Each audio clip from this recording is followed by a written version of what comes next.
2, 1. Thank you. Go live now. Yeah.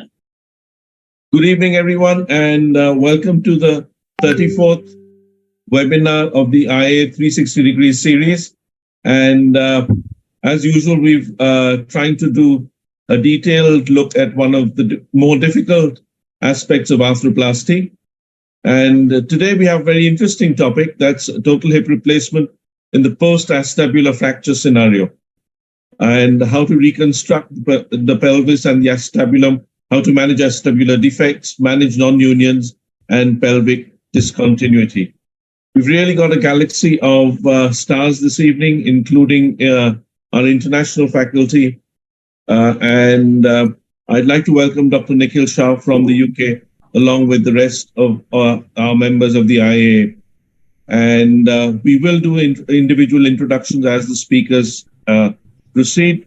But without any further ado, I'll hand you over to Rajeev, because Dr. Sen, who is the moderator for this evening, is unfortunately caught in a flight and will be joining us later. So over to you, Rajeev, to take the thing forward.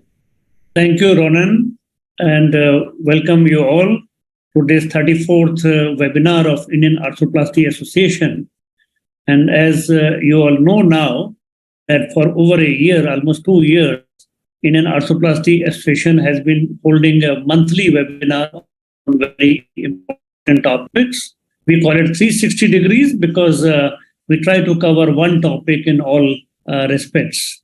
And today we have a very interesting and important subject, which is total hip arthroplasty in post-acetabular fractures, reconstructions, acetabular defects, non-unions, and we have many very known speakers today. The first one will be Dr. Nikhil Shah from UK, and we all know him well and his good work. After him, there will be 6 panel discussions. So Nikhil, before I detail any and start you. And Dr. Nikhil will be speaking on impaction grafting in post-acetabular fracture scenario.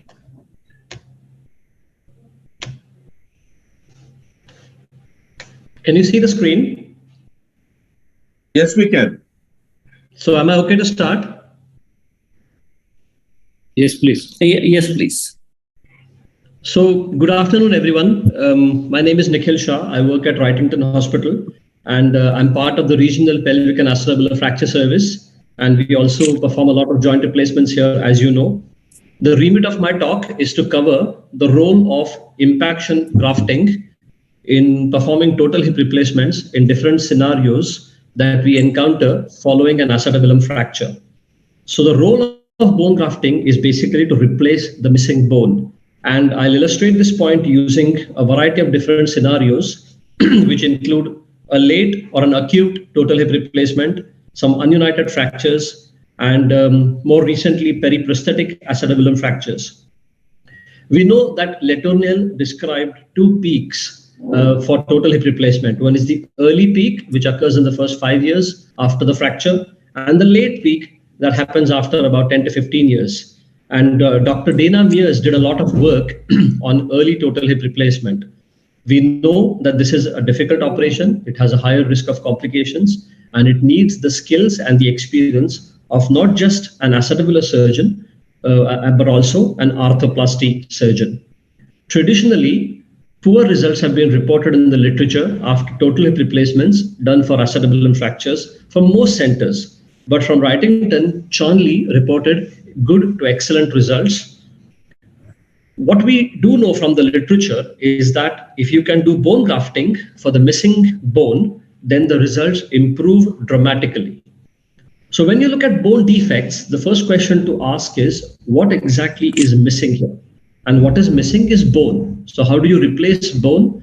We don't believe in replacing bone with heavy metal. We like to replace bone with bone. And the purpose of this is, many of these are younger patients. They will inevitably have future revision surgery. And the philosophy at Wrightington has always been to make your revision look like a primary, restore the bone, and prepare the bone for the next operation. A simple way to classify these defects missing is to look at what is missing is bone, segmental defects or cavitary defects. Cavitary means the acetabulum is basically expanded and the volume is increased, and segmental means one of the pieces of the acetabulum is missing. And this can be the posterior wall, the superior wall, the anterior wall, or it could be one of the columns, it could be the quadrilateral plate or the floor.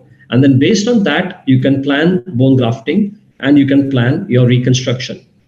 So this gentleman was in his mid-50s. He had polytrauma with sepsis. So by the time he reached me, it was already 6 months after the injury, which had been managed non-operatively.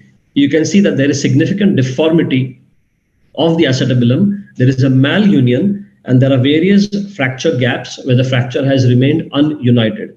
So how would we deal with this?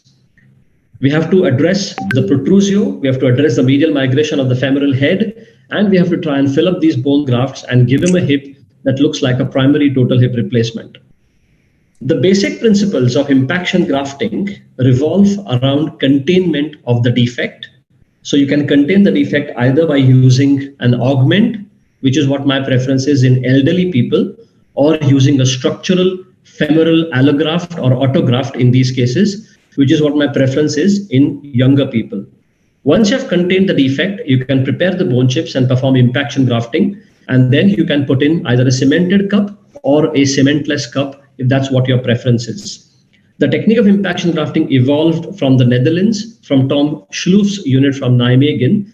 Then the Exeter group prepared the exchange system for impaction grafting. We have the Wrightington impaction bone grafting instrumentation. And then more recently, we have the Dupuy Synthes AMT impaction system that we have contributed towards developing. We have a bone bank on site, so fresh frozen allograft for revision surgery. And in the case of an acetabulum fracture, we can use autograft, but that is freely available. The autograft or the allograft is then held within the bone vise. You take out the cartilage. I like to make these slices using a saw. And then I like to make my bone chips by manual preparation using a nibbler. A mixture of bone sizes varying from about 3 to 4 millimeters to about 6 to 7 millimeters would be ideal to get the best construct of impaction grafting. Once you've got these chips done, you can wash them. We tend to wash them about 3 or 4 times, and you remove the water. And this helps in removing the blood, the fat, and all the other debris that is present in the bone. It enhances the mechanical stability, and it gives you a dry bed of bone into which you can put cement. You can use a bone mill as well to prepare smaller chips, but I don't really like this for acetabular impaction grafting. This is better for femoral impaction grafting. And that's a bone defect within the acetabulum. You can fill the bone graft over there. And then these are impactors of various different sizes. The impaction has to be fairly vigorous. Obviously not so vigorous that you break the acetabulum, but vigorous enough that you get a stable construct.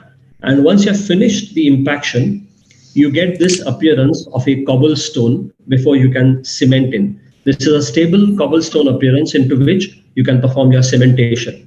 In this particular case, there was a segmental defect that has been dealt with using an augment. And that's a picture of how a cobblestone appearance looks like. And once you have done that, you can perform cementation. So this was the case that I just showed you of the gentleman with the mal non-union following sepsis, and that his primary cemented total hip replacement with impaction grafting at about 8 years now. This year, I think he will come back for the 10-year follow-up. As can be seen, the columns were united, so I did not need any fixation, and I did not have to use any containment using a femoral head or any augment. So what is acute fix and replace? These are scenarios where you fix the acetabulum and you can replace at the same time. It is also called the combined hip procedure. We prefer to do it using a single approach and a single surgery. This helps in early mobilization and early weight bearing. You don't have to restore anatomic reduction, but just restoring the column stability should be enough. So this is a 65-year-old person who had a massive pulmonary embolism soon after his acetabulum fracture. So the hip was dislocated. He had to have an IVC filter. And by the time he came to me, it was already about 3.5 months. You can see that the posterior wall has remained displaced. The hip is subluxed. and basically the posterior wall is dead and you can't really use that. So what I did is used his own autograft as a structural graft. You can fashion it, fix it to the missing piece of the posterior superior wall, anchor it with K wires, and then that's a posterior column plate. So my philosophy is that if your structural graft is mainly superior, you can get away just with screws. But if it's posterior and superior, you get a lot of shear force, and I prefer to buttress it down with the help of a column plate and additional screws to give rotational stability. Then you ream into it, shape the acetabulum, put the impaction grafting, and that's your primary hip at 7 years. You wouldn't know looking at that X-ray necessarily that there was such a big defect. And in all these cases, cemented sockets work extremely well. The third case was that of an ununited fracture at 4 months. She came from another continent, and then she was referred to us. The surgeon there had tried to fix the acetabulum with these spider plates from the wrist. Obviously, it's not worked. We excluded infection, and then this was quite a challenging case. That was a CT scan that shows the residual displacement of the columns, and you will appreciate that at 4 to 5 months, it is very difficult to reduce and move these columns back. So the posterior wall and column fragment was basically a dead piece. It was a segmental defect, and it basically fell into my hands when I opened the hip. So I fixed it in vitro using that plate, and I felt it can work as a bone graft. I put it back into the acetabulum and then fixed it back. And the defect in the center, I reconstructed it with her autograft and plenty of bone. And you can see that is the first stage with column fixation, wall fixation, and bone grafting. And then I left it as a floppy or a pseudo hip or as a girdle stone for about 3 months. And then 3 months later, once it had fully healed, I went in to do the second stage total hip replacement using a hybrid construct. And she will also come to about 10 years now this year when she comes for follow-up. This is unfortunately a rare problem, but we do get it time to time. This usually happens during the use of an uncemented cup in osteoporotic bone, a big hammer or a sharp reamer. And you can see that even the early post-operative X-ray shows an intrapelvic cup. These are also challenging cases. You need to get CT angiograms done, rule out infection, make sure the blood vessels are not close to where the component is.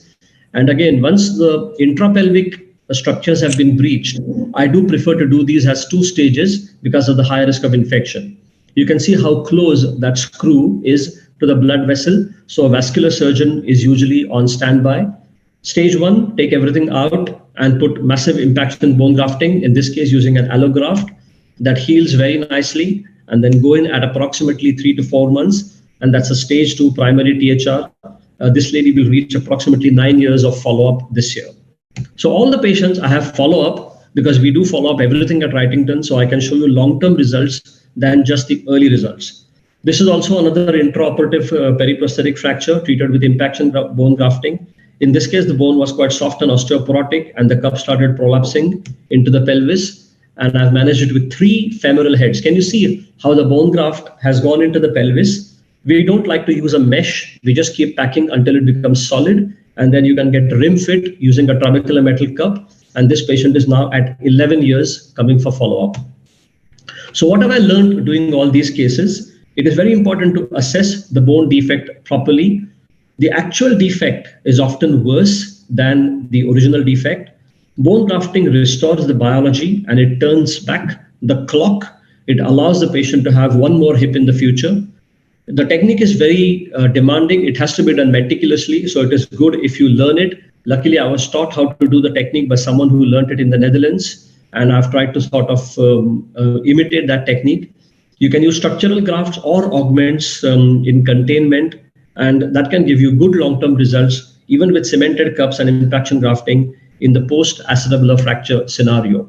I've published my techniques in various book chapters and various articles, managing acetabular fractures in the elderly patients, how to reconstruct them, the acute fix and replace, as well as our impaction grafting technique. So those who are interested, I'm sure you'll find it in literature. All these papers are freely available. Thank you very much again for inviting me to be with you and share my experience. Thank you, Nikhil. I think it's a wonderful explanation. What was very interesting was that cemented cups and impaction bone grafting in a situation which look quite difficult. So my first question will be that when you impact so much of graft where the part of the graft goes into the pelvis, are you worried about when the graft becomes solidified and any consequences of this too much of bone grafting inside the pelvis? No, so far I've not had any secondary effects of that. You can see I put 3 femoral heads. I've got another patient where I put 5 femoral heads in. And they just stopped. We got a solid construct. Today I saw a follow-up of a cemented hip replacement that Wroblewski performed after acetabulum fractures using a 22 millimeter head. And she was 28 years of follow-up today following a fully cemented THR using a 22 millimeter head. I did not have enough time to put her x-rays onto the talk, but maybe in some future talk I'll show you that. The results are very good. The important thing is, of course, this is the home of cement. We are trained how to do cemented hips well. We do all sorts of hips. We do hybrid hips and that. And what is important is not the type of the hip, but the impaction grafting, the replacement of the missing bone with new bone. Right. And when you do it in the 2 stages, how many months you wait in between? The gap between the first and the second stage? So the traditional orthopedic units are usually 6 weeks, 3 months. So I try to aim for 3 months. The pelvis, as we all know, is a very vascular structure. So we get very good healing by about 3 months. In one case, I had to wait for 8 or 9 months. And most of the others I try to go in at 3 to 4 months. So even in cases of the non-union, like one of the cases that you mentioned, or a widely displaced fractures, you wait within 3 months, you go in for the second stage. That's right. I've got a collection. I think I've got about 14 non-unions now that I've managed with total hip replacement. The first 3 or 4 cases, I did them in 2 stage. And most of the latter cases I have done in a single stage. But that is probably more a reflection of my learning curve. When I was younger, 12, 13, 14 years ago, I didn't really know what to do with these cases. And a 2-stage philosophy just seemed safer. In the first stage, you get the columns together, ischial spine osteotomy, mobilize the columns, fix them, get them to heal. Because effectively, once you get them to heal, you have converted a pelvic discontinuity into a one-piece socket. And it's much easier to do a total hip replacement once the socket has healed. And I've used the same philosophy in managing pelvic discontinuity also in revision hip surgery. I think I've got about 40, 50 cases now. A combination of 2-stage and 1-stage with bone grafting. So that's a very interesting work, actually. Dr. Ramesh Sen, welcome. I know that you landed to Delhi now. And you're on way to Vietnam. Yes. So anyone has any question to Dr. Nikhil Shah? Rakesh? Yes, Ronen is waiting already for a question. Yes, Ronen, please. Nikhil, I was very interested to know how do you actually prepare your fresh frozen allograft? Could you just tell us what sort of graft you use and what sort of preparation you use for these grafts? That's the first. And how do you actually wash them? So you take a fresh frozen allograft, you defrost it. As soon as I start my case, my nurse will get it out of the bone bank. We put it in warm water. By that time, I finish my exposure and I'm ready to do it. And the graft has thawed. Once it is thawed, I train my fellow to do it. That's the first operation he does with me in revision surgery before he does anything else. We mount it on a bone vise. You take a saw and with very fine slices, you take all the cartilage off. Then you make slices and with a hand, we just nibble the pieces out to the size that I want. Then you put it in that sieve and we triple wash it just with normal saline that you use for injection. So normally these cases, I will have cell salvage with me. And for cell salvage, you will have some normal saline that is suitable for injection. With that, you just triple wash it. You dry it out. By that time, you've got your socket fully exposed and ready for impaction grafting. You dry it. I like to do a peroxide wash before I start impacting. Then you vigorously impact the graft in a contained socket. Once I'm happy with the impaction, I give a lot of pressure on it with my full body weight and you check for movement. Once you get a stable construct, a nice cobblestone appearance, you dry it again and then you cement your cup into it. If you want to use an uncemented cup, that's fine. So long as you have good rim For osseointegration, you can put an uncemented cup and it works really well. Thanks, Nikhil. Hi, Nikhil. Subhranshu here. Hi. Yeah, Subhranshu. Do you do reverse reaming of the grafts or you just impact it? You have touched a sensitive nerve there. Reverse reaming of the graft is not impaction grafting. I have got a very strong opinion on this. I don't think that should be called impaction grafting. You can call it bone grafting if you want, but that's not impaction grafting. If you want impaction grafting results, you have to impact the graft. And in fact, some of the earlier failures from Canada, if you read some of the earlier papers where they tried to modify the technique of impaction grafting and did reverse reaming, they were disasters. So no, I don't like reverse reaming and I never do it. So Nikhil, if I can ask you that, how much of the intact acetabulum you need to decide that this is the case where I can do the get away with the impaction grafting, because you have shown some very difficult cases which had a large defect. So the size of the defect doesn't really decide that. I will impaction graft every defect, small, big, large, because if you imagine revision surgery to be like constructing a building, how do you construct a building? You first lay the foundation. If you have a strong foundation, you can put anything on top. So for me, impaction grafting is the foundation of arthroplasty and revision surgery. Once I've got my foundation done, I can put a plate on it, I can put on a cemented cup on it, I can put an uncemented cup on it, I can put a custom acetabulum or a tri-flange on it, doesn't matter what. But the foundation is bone grafting. Yes, very right. The only issue remains, which may be a small question, that the impacted graft will take certain amount of time to be integrated to become the bone, to have the continuity. Until that time, the cemented cup is having its continuity with the intact acetabulum which was there, the host intact acetabulum. So that, in your opinion, you very rightly said that it makes no difference that how big the defect is. Yeah? Correct. Mrinal, you had a question here. Yeah. Please. Dr. Nikhil, I just wanted to ask, when would you like to protect your graft with a cage or a mesh, or do you don't believe in that philosophy at all? I don't use a mesh at all, because over here we have always sort of been trained that meshes interfere with the revascularization of the graft that comes from intrapelvic into the hip joint. Secondly, if let's assume that this is going to fail or get infected, to try and take out an infected intrapelvic mesh is a nightmare, because the blood vessels get densely adherent to it. So I've never used a mesh. I don't need to use a mesh. If I need to plug a big hole, I'll take slices of the femoral head. And I'm sure you have read the Wrightington paper on management of protrusio hip on how we use slices. And I'll pack the slices in the form of a network, and they support each other like the old Roman bridge. And you keep packing it and they become really firm. And then on top of that, you can pack the chips. And very rarely, if the bone defect is very good, I'll use two footings. So you take two augments, either trabecular metal or gription, you join them like a footing and they form like a big circle. And then you lay the circle on the floor and then you can pack on that. What about the cages? You don't... I've never done cages. I've taken out about 7 or 8 cages which have failed and converted them into a non-cage reconstruction. But I think cages break and they dislocate.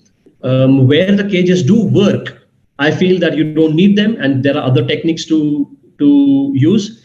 And where you really need the cage, which is to restore your continuity from the top half to the bottom half, I would prefer to use a posterior column plate and a percutaneous anterior column screw. And those extreme cases where there is nothing left, we use a tri-flange custom acetabulum, which is a bit like a cage, but which can ingrow. So in my practice, I have not used cages at all. Dr. Sen, you have a question, please? Yeah, actually, I appreciate. Am I audible right now? Yeah, very much. So I have appreciation for the effort Nikhil has made it out and defining. Now, as an acetabular surgeon, we understand there are columns, there are spaces, and accordingly we do a reconstruction. In part of my fracture definitions, I use uncemented cups. So as Nikhil told that in superior and posterior defects, he told in superior defects, he will use a screw, and the posterior defects, he will use a plate along with it. I have been using both these things, but in superior, when I do an uncemented cup, because we don't get a superior purchase, so I tend to use now with the availability of augments. Superior, I use an augment. Posteriorly, because when it is a posterior defect, then I have got a ilium to hold on. So ilium, ischium, and pubis give me a reasonable stability, where depending on the posterior graft, how big or small it is, I may put a screw or I may put a plate. So in uncemented hips, I believe that in superiorly, probably a graft may not hold so well as this thing. I have used it also. Things are not, I had about 40 cases where I have used a screw with the plate for maintaining the graft there. But kind of when you are putting up a cup for the press fit over there, you feel doubt that tomorrow, if that graft is likely to give way, then my cup is likely to become loose. So that is this subtlety. So because you use a kind of impaction grafting, so that has a different thing. So that is my concern about a superiorly using a graft. So, sir, we have used Nikhil, there are two things I think what Akshay is mentioning. The superiorly, if you are putting the graft, how confident you are? And posteriorly, do you always put a plate, or do you sometimes get away with just the one or two screws? Yes. So the first question first is the superior bone grafting. So we have a wealth of experience based on superior structural bone grafts from high dysplasia. And some of these high dysplastic patients are very short statured, and the biggest cup you can get into them is a 40 bantam uncemented cup. You can't even get a cemented cup into them unless you get a 38 by 22. And from that experience, we know that so long as you have fixed with 2 or 3 screws your superior graft, reamed into it, and then put an uncemented cup, the loaded portion of the graft incorporates, and the unloaded portion of the graft that is coming beyond the edge of the acetabulum, that will resorb over 5 to 6 years. And now we have data almost going on to 17 years of extremely well-functioning superior graft. The key, of course, is that your uncemented cup should be fixed really well to the remaining acetabulum. So in these cases, if I have to use a superior graft with an uncemented cup, I will put an anterior column screw through the cup. And again, as pelvic surgeons, we know how to put an anterior column screw through the cup. I will put some ischial screws, and you get your fixation at the bottom 2 ends. And then at the top bit, you try and get your fixations away from the superior bit where your graft is, or you can sometimes go through the graft. So I've not seen cup failure because of graft resorption. That's your first question. The second question is, when do I use a plate? So that's a bit of a judgment call. But if you imagine the right acetabulum, if your defect is starting from 10 o'clock and superiorly, you'll probably get away without a plate. If it's going to come below 10 o'clock, so 7 o'clock, 8 o'clock, 9 o'clock, 10 o'clock, I think I would just be on the safe side and I would put a plate on it. It takes 15 minutes extra to do it. You're there. You've got a full exposure done. It doesn't take long to contour a plate and put it on. And I would rather be on the safe side and put one on. Nikhil, regarding the first one that you explained, and if you're using a cementless cup, what you need is the good capture of the anterior and posterior walls. So if you have a good capture of the anterior and posterior walls, and even the superior defect is filled up with a graft and a screw, mostly the cementless cup will stay. If you look at the failure of uncemented cups in your own practice or what is referred to you, you see what happens. People put one screw superiorly and the cup walks away always like that. It first debonds inferiorly and then it becomes vertical. So when I trained in Canada with Hugh Cameron in 2004, 2005, what he always taught me in revision surgery or primary surgery, if you're using an uncemented cup, we used to always put the inferior posterior screw first. And then if required, a superior screw. And then you get more circumferential ingrowth. You don't get only superior spot welding, and the longevity of your cup is dramatically improved. So I've just transferred those principles to acetabular surgery. Yeah, that's very right. The inferior, anterior and posterior screws have become very important in these difficult cases. Yeah, I think we all will agree to that. Rakesh, you had the last question on this, I think. Yeah, I think. And then after we have your presentation. Discussions going on. I want to make few questions and clear, and then few questions to ask. One, when we talk about impaction grafting, I think by definition, actually they go with cemented stuff. the impaction grafting and uncemented, whether it's a cup or a stem, don't seem to go very well in results. So if you're going into a technique where you're using impaction grafting, I think be prepared for a cemented cup. So that's one point to take home. The next one is the size of the things. So for femur, your things are going to be small, but for acetabulum, as Nikhil said, it has to be somewhere between 6 to 8 mm, or if there's smaller defect somewhere.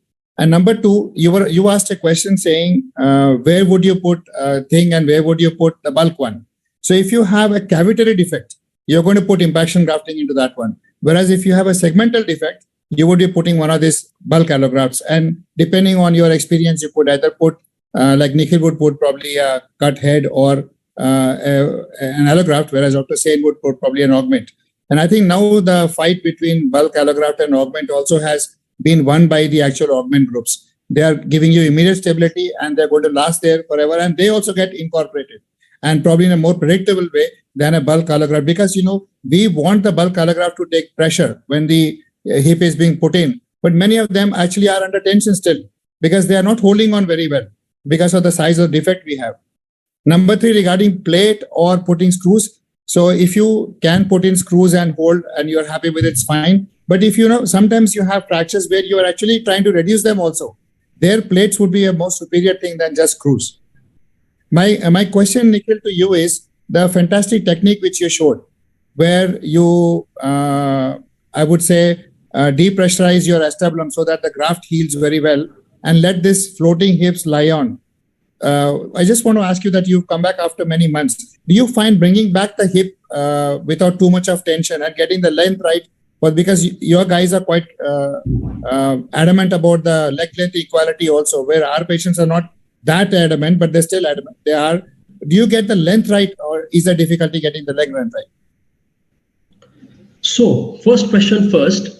You mentioned that you can't use an impaction grafting with uncemented cups. So I would respectfully disagree. You can use impaction grafting with anything. And I showed 2 cases where I've used with an uncemented cup. So long as you have enough host bone left to contact the cup and get ingrowth, which usually comes from the rim, there is absolutely no problem. Impaction grafting works very well with uncemented cups. Second point, impaction grafting works very well with unloaded cups. Third point, yes, in the second stage, it is difficult to bring the cup down. So after I'd done my first 2 or 3 cases in 2006, I realized what was happening. So what I started doing is I started leaving a spacer of cement within the acetabulum and creating a supraacetabular tongue of cement that I go for at least an inch and a half in the supraacetabular portion. What stops the hip from coming down is the abductors get adherent to the supraacetabular portion, and then to mobilize them, it bleeds quite a bit. But once you make this tongue of cement superiorly on the acetabulum all the way from 8 o'clock to 1 o'clock, then the abductors don't get adherent, and then you go in, you chip that spacer out, and your hip can come down quite nicely. And finally, leg length. Yes, I mean, it's a question of counseling the patient. Majority of these are quite serious injuries or serious cases. And, they are more worried about pain relief and being able to walk again. So with good counseling, leg length does not seem to be that much of an issue for them. I don't even aim for equal leg lengths. The fact that the hip is solid and stable tends to be good enough for most people. Right. And when do you start mobilizing these patients after the impaction bone grafting? So mobilization is immediate, and that's decided by medical and anesthetic factors, usually the day after the surgery. Depending on how much stability I've got, I'll go for toe touch weight bearing or I'll go for partial weight bearing. And usually by 6 weeks, they're fully weight bearing. All right. So no protection from weight bearing, even if you have a large defect. No, in fact, you want physiological loading, don't you, for the bone graft to remodel using Wolff's law. And to be honest, I think non-weight bearing is a bit of a myth because I don't think patients actually listen to us. And when you don't load the hip and you hold your hip floating, your joint reaction force is actually higher than if you allow them to toe touch. So I don't think you can ever reach a status where a hip is not loaded at all. Yeah, I think I agree on this. I think all of us will agree on this. Then we go on. I think that we had Rajeev, a wonderful just one discussion. question. Yeah, sure. The last one. Yeah. Rajeev, just of the other faculties, how many of the other faculties have got experience with cemented hips in acetabular fractures or in general for these sort of cases? I think most of us here are using the cementless cups, if I'm right. I just want to hear from anybody else who's been using. No, I use both of them depending upon case-to-case basis. I'll show in my talk also where I feel it's comfortable to use a cemented one as compared to an uncemented. We have Vivek here. Vivek, are you there, Vivek? I use cemented cups whenever the host bone contact is less than 40%. Yes. If it is more than 40%, preferably I use nowadays trabecular metal cups, the grips and cups which are there available. So if they're less than 40%, I prefer cemented cup. I think Subhanshu's point is very valid, Rajeev. Anil, are you there? Rajeev? Okay. Yeah. Subhanshu's point is very valid. That if you have a contained acetabulum, like you have the whole acetabulum, you can go with any cup you want, even cemented. Or when you have really deficient acetabulum, is exactly what Subhanshu. That's again a place where cemented will score over uncemented cup. Yes. When you're talking about almost non-existent acetabulums.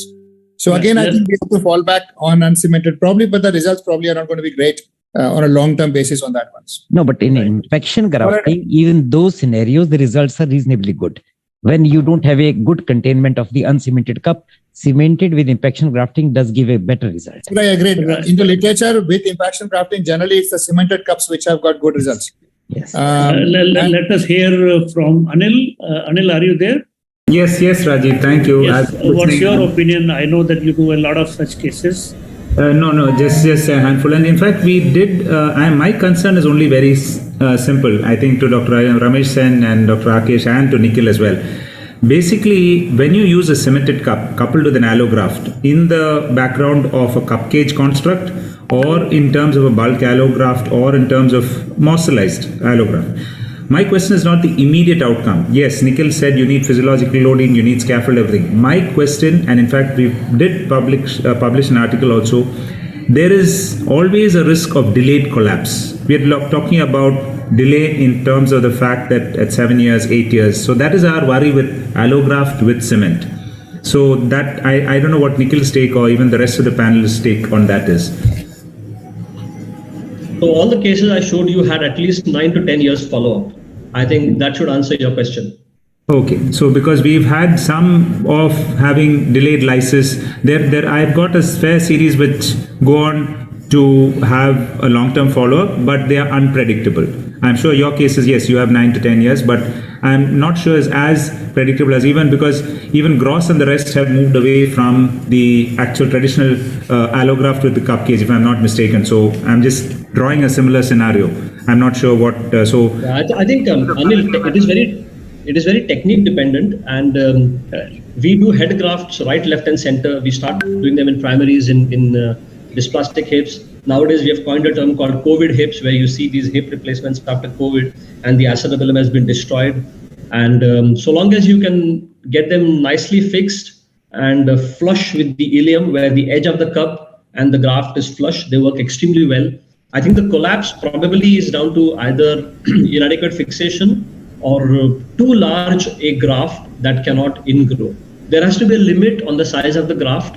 And so far, I have not really seen a defect where I felt that the defect is too big for a head graft to work, and you have to have a cup cage. So with augments, plates, bone grafting, and if required, a trabecular metal shell, I've been able to reconstruct most defects. And if they're that severe, I'll just stage it. I'll do it in 2 stages. In the first stage, you solve one problem, and you come back and you deal with the other problem in the second stage. Right. Thank you, Nikhil. I think the last one, I'll just speak up on behalf of Saqib Yassin, who has put a question on the chat, and Shubhranshu has also answered it. Saqib's question is simple, that allografts are not available to most of us, and trabecular augments are too costly. So is there some affordable and readily available solution that we can give? Well, femoral head autograft is free of charge. Yeah. You can use that in primary cases. Cases, I think it's got to be one or the other. It's got to be either an allograft from a bone bank or an augment. Right. Thank you so much, Nikhil. I think it initiated Pleasure. very good discussion, and I So- hope that you will be with us throughout this webinar. The next to Rajeev, talk can is I- Dr. I'm- Ramesh I'm Sen. really Can I sorry, answer but that one, Rajeev? I've got 5 Yes. patients waiting, so I'll have to take your leave. Right, Nikhil. Thank you Yeah, so answer much them. for Once being I with us. finish them, I'll join back. Right. Rakesh, you had some quick question. Just Yeah, one so sentence, This please. is what Dr. Saqib has asked a question about. Either I agree that augments are quite expensive, and sometimes because of this COVID situation, many times they're not even available. You ask the company and they'll say, "I'll get it from there, I'll get it from there," and ultimately you don't get it. Bone banks are not that difficult if you really put your head to it and just do a little bit of planning. I did just yesterday one. We don't have a bone bank in Calcutta. So we'll have I got two we'll heads. have a next webinar on the bone banking It's very and bone important, yeah. grafting, maybe. But that's a very important subject. Thank you, Nikhil, for being with us from a busy schedule. Thank you so much. See you then. Bye-bye. Dr. Sen will be speaking on next talk, a case presentation on osseous defects in post-acetabular fractures. Yeah, Dr. Sen. thank you. Basically, I'm taking it what Nikhil said it out, that as an acetabular surgeon, we understand there is a pattern of displacements. And when you're reconstructing that pattern, there are specific kind of reconstructions. And even the defects, whenever they remain, they are of a very specific type. And one of the most important thing which determine is the bone defect. Out of the experience which we have built up in last 13, 14 years, we had in India reasonable number of hips which have been neglected as compared to reconstructed, almost 50%. And in that 50% of the cases, when we start defining them in Peprosky, there is a way in which it is a revision scenario. Likewise, in American Academy classification, it is a revision scenario. And out of all the publications, most often the classification has been Peprosky and American Academy. But both these classifications say they are not meant for post-traumatic revisions. That's very clear from even their narrations. In that scenario, if we find out a defect between a acetabular fracture defect vis-a-vis a revision scenario, there are reasonable number of differences which happen. So if you consider all these defects, the classical definitions do not help us. So we proposed a classification last year, and then we defined it as per the lateral classification and displacements. With the kind of this thing, then what we did, 99 AP radiographs with those defects, we sent to 10 surgeons who are in India, who are experienced, and we shared with them the protocol of evaluating them and finding what they will say about the defect vis-a-vis a Peprosky defect, and ask them to comment out how they will do surgery. And they had more than 5 years of experience, and 7 had more than 50 cases of post-acetabular reconstructions. We asked them to define according to Peprosky and according to the new classification. And you see here, what all these 10 people, many of them are here, what then they contributed, we analyzed the results. If you look at inter-observer reliability with the coefficient of Krippendorf, we had Peprosky 0.3.9, while for the new classification it was 0.7.2. While as far as the agreement is concerned, we had excellent agreement in 69 in the new classification 3, and likewise poor percentage was very high with Peprosky as compared to this. So there is a major difference in understanding the fractures which happen and the displacement which happen. Then we asked them to do, the second part was how they will reconstruct it. And you can very well say, for a specific kind of a defect, most of the surgeons agreed on a specific reconstruction. It's not that it is uniformly displaced. So it depended upon, it linked was with the type of the defect. Now I'll go with these 10 cases fastly. One is type 1 defect, when there is a simple fracture which has basically led to the primary, where there is a loosening out after the acetabular reconstruction. So here it is just like a basic thing. So there is not much, and where we do a standard reconstruction, not an issue. This is also another type 1. But it is type 2, which is very common. Now, this is not a common scenario in a revision situation. It is a very common scenario in acetabular where the posterior wall is gone, and which Nikhil was just talking about it also. So here we need a reconstruction, and then we use a plate, as he told also, and then we can put an uncemented graft. If the femur head is destroyed, if we don't have a bone, as was just talked about it, our next solution remains the augments. And in this area, the augments can help us in getting a proper cupping to the situation, and then this can give us an outcome. While on this other side, we go to type 3, when the posterior column is fractured, it may be malunited, or it may have a frank non-union. So there are two scenarios, A and B. If this is malunited, again, the reconstruction of the column is more important. But if there is a defect, it is not united, and then in that kind of a scenario, you will have to reconstruct a column for the cup to settle down. And this reconstruction requires a reasonable amount of a bone into the area, as Nikhil also showed in one of the cases, a reconstruction of the posterior column, and then the placement of the cup. And then there is a subsequent follow-up. If it is a non-union, you can see it here, you see a non-union also. Again, it needs the stability for that non-union to go on, and then only the cup can be put in this scenario. Then is the transverse. Transverse fracture is like a pelvic discontinuity. If it's a malunion, it is stabilized, then we don't have any issue. If it's a non-union, it becomes a pelvic discontinuity kind of thing. Now here, there is a link between the proxy ilium and ischium, and here any cup after the fixation can work, and here I'm showing. But if it is a non-union, it's a kind of a pelvic discontinuity, as the classical management has been with the cup cage construct also. So here in this case also, we can do similar kind of a stabilization first, as Nikhil told, and thereafter reconstruction, where we may use any of the options available. Here is a very old case done somewhere where the initial fixation was done, that failed, and a simple cup was put in, which also failed again.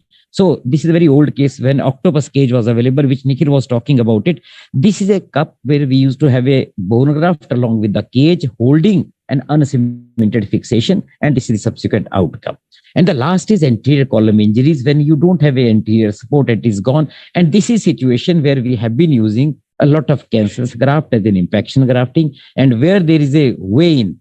Nikhil told he is using larger sleeves also, but sometimes the defects are even larger. So we have used a mesh in to support that graft area. It did an impaction grafting. Another case where we used a small mesh also, and thereafter that sleever which Nikhil told was, we put in that sleever also into these areas, and then we did a impaction grafting and a cemented. Another case with the same kind of a cement holding the mesh with the screw in a proper position. So in these types, depending on the types, we have made this kind of a definition, and this is all with the perception of all the surgeons, and this is what we have published now, because there is no classification across the world available for defects which are caused by acetabular fracture. So we thought if we look these fractures with the proper classification, we do have a certain way of management, as Nikhil has already told us. So this is what I feel. It can be a specific way in which we have a specific designs.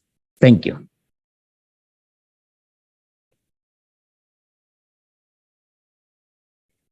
Thank you, Dr. Ramesh. I think this is an excellent explanation of the posterior wall defects. Ronen, do you have any question to Dr. Sen or any other faculty? Ronen, you are muted. Rakesh. Ronen, you're muted. Rajeev, actually, me and Dr. Sen have discussed this classification inside out. I have been one of those 10 people. So I really don't have a question. I really admire this classification. I just feel we should use this more and more as a group. Right. I would tend to agree with Rakesh that if we could sort of spread the word, so to speak, within the IAA, would definitely help in decision making, as Dr. Ramesh Sen has said. If we could possibly have a sort of an algorithm worked out and make it as short as possible, I think it would help all of us in decision making in our day-to-day practice. Yeah, one of the slides has that algorithm. I think these are the difficult cases, and if all those who have the long follow-ups, I think we can join hands together and put it up. That's a very good idea. The classification and just the algorithm, I think we can just 2 slides, even as a PPT or as a PDF, we can send that to the whole groups. I think that would definitely help. Because it's been published now, so there's nothing to... exactly. Yes. Yeah, it's in IJO. Our journal, it's as a original article, it's been published. Right. So if there is no other question on this, Rakesh, I request you to share your screen. Excellent job. And speak on, again, the neglected posterior wall fractures. I think we can discuss more the cases, yeah. Right, surely. Please. So I think my brief today is to talk about the... Rajeev, am I audible and visible? Yes, very much, dear. Yeah, so it's about the arthroplasty in neglected posterior wall fractures. So I think what really contributes a posterior wall Basically, it's the articular surface from the posterior surface and then going on to the entire column.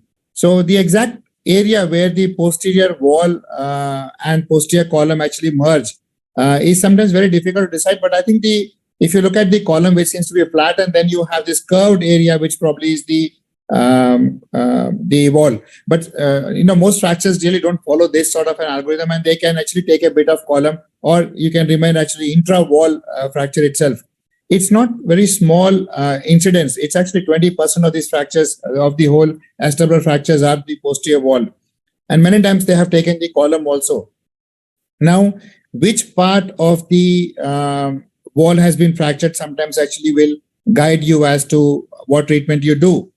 And there are times when you have to operate even acutely on these fractures. If your hip joint is unstable, if it is incongruent, or if there is something preventing the reductions, or if there is interarticular fragment, femoral head regions, sciatic nerve lesions. Now, I'm not trying to illustrate all these areas, but one of the most important is the acetabular impaction. Now, if you have one or few of these, then you can actually go ahead with the primary surgery where you put the head back in place, reconstructed those defects which you had.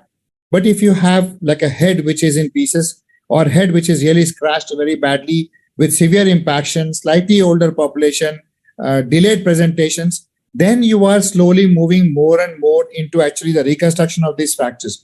So AOS will classify them as segmental, and if you just saw the Dr. Sen's classification, that will be the type 2 defects for them. So I think the way we are going to approach this, unfortunately, according to literature, will be by using the hemispherical implants with or without screws. So in predominant cases of routine THRs, we manage them without screws. But I think here we probably should put some screws in just to get those extra stability. So this is our case now. This is a young in 40s patient who actually fell from his bike in an RTA about 4 to 5 months ago. Now, it was originally missed actually, this injury, and but he was put on bed rest because of the severe pain, and then he was allowed to actually walk on this. So he walked on this for about 4 months, and when he presented to us, he was in severe pain. Even all his hip movements were so painful. And then we did a CT scan for him just to find exactly how bad the posterior wall fracture was, which was seen actually on the presenting X-rays. And if you look now, there is combination, and the fracture starts all the way superior and actually has come all the way to the ischial tuberosity. And now there is a bit of defect also in this. Now, if you look very carefully, and particularly in the 2D scans also, you can see that there is scratching of the head also in this. So on one hand, I wanted to save because this guy is in very early 40s. But in this case, I was prepared for a THR. So when we opened this up, we realized that there was impaction, there was a very delayed presentation, and the head was really scratched. So we went ahead. So the principle for with this will be now, because you have an acetabular wall, which you can actually fill back, the wall itself you can hold on back. So you use that wall back in place, hold that with the plate, and the rest of the cavity which you have now, you can put an uncemented cup. As I said, we would use screws here to give that extra stability, but don't rely on the screws itself. Now, sometimes they present even later. Sometimes they have injuries which go up even more. So this is again a lady which was treated with traction for 3 months. So here it was identified, treated, and then mobilized with walker. When she came to us, she was on actually a wheelchair, and 6 months later, and look at her injury. So this was actually a transverse with posterior wall. So by this time, the transverse element to a large extent has healed, not fully united yet. But if you see the head, it has been pushing on the superior, and now you have a very oblong defect. And in this ones, when we did CT scans, we were prepared for the worst. And so hence in this one, what you need is the whole buttress part of the wall is missing. So it's just not a small wall augment you can get away in here. You need to build up her whole posterior buttress also along with that. And still the posterior column was not yet fully united. And as Dr. Sen's classification, you have to stabilize because these are still almost like pelvic discontinuities. So you got to bring them either by cup cage constant, you give stability, or you fix the posterior column and you give that stability to this patient, and then fill the defects, which was the segmental part, by either a augment or by a buttress augments. And then these ones I would actually wait there a bit later when I'm very happy. So it would be about 6 weeks, 2 months later. So that's her mobility. So what we've learned lessons from the posterior wall component is that you should still try and fix them because most of them will be fixable, but be ready to replace in cases particularly presenting late. So if they're late presentations, then I think you should have very low threshold for fixation. Along with that, if you have head scratching, along with that, if you have marginal impactions and things which may look unstable may become stable, or sometimes you can make them stable, or sometimes the fracture on X-rays may look stable, but when you're reaming, suddenly it becomes unstable. So be prepared for both the scenarios. And I think here, and you've heard from Nikhil's talk and Dr. Sen's talk, that we probably want to put fixations even on the ischial or the pubic side. So you need multi-hole cups, but you need the screws which are actually more on periphery rather than just having just multiple screws. And the cups to be used, actually, the go-to cups here would be the highly porous cups. So it would be like the Gription cup if you are from a Depois table, or the Continuum cups which are from the Zimmer's table. So, and screws, I said, are quite often required, but do not rely on the screws for the primary purpose of stability. And I think more and more cases which actually are even dislocated for a long time will have a repeat higher incidence of dislocation. So these cases, you might want to move on to dual mobility cups also. So that's about it from me. Thank you very much. Thank you so much, Rakesh. Again, a wonderful presentation. And I think let us keep running the discussion for the end of the webinar, all the presentations. Is it okay? I think that makes sense. Yeah. I think it will save a lot of time. Yeah. Yeah. Thank you so much. The next talk will be our friend Krishna Kiran and Dr. Vinay Kishore. Vinay, are you there? Dr. Vinay? Yeah, Vinay is here. Hello. Yes, Vinay. Can you share your screen? Good evening, sir. Yeah. So Dr. Vinay Kishore will be presenting on behalf of Dr. Krishna Kiran from Hyderabad. He'll be speaking on, please share your screen, Vinay. Yes, sir. He'll be speaking on arthroplasty in non-union posterior column fractures, which again will be in continuation of the same difficult topic.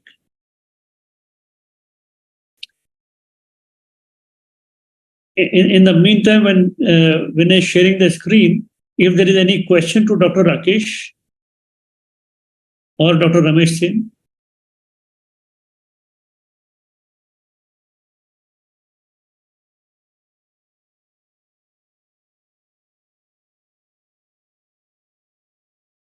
Very important point. Yes, Dr. Sen. Yeah, a very important point which Rakesh has made it up is about the posterior column and involvement, because incidentally this is most common defect which we encounter in India, because most of the patients come with the late kind of a scenario. Now, usually we can have 3-point stability of up part is there in most of the cases. It's a posterior wall, so ilium remains, ischium remains, pubis remains there. So primary stability remains there. And now it is the amount of posterior wall, as Rakesh has said it, about where we need to build it up. And once we get this multi-hole cup and we have a screw down into the pubis and into the ischium, we are quite comfortable with getting that stability and that kind of a outcome. So that is very well there. Now posterior wall. Very right. Dr. Sen, 1 minute. Dr. Vinay Kishore, since in the meantime when we are discussing, please share your screen. I don't want him to be confused that we are having the discussion. Okay. No, we are just waiting for him to be there. Yeah. Right. Vinay, are you there?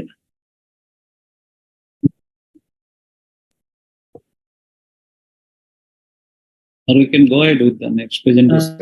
I'm here, but I'm having difficulty sharing the PowerPoint. No problem. No problem. Vinay, we'll just have the next talk, and then maybe you can share your screen. Since Mrinal, can I request you to share your screen? Dr. Mrinal Sharma from Delhi NCR will be speaking on arthroplasty revision in post-acetabular fractures, which again is a notch higher complication. Can you see my screen, sir? Yes, we can. Yeah. Okay, so I'll be speaking on revision of a total hip in a failed total hip arthroplasty post-acetabular fracture.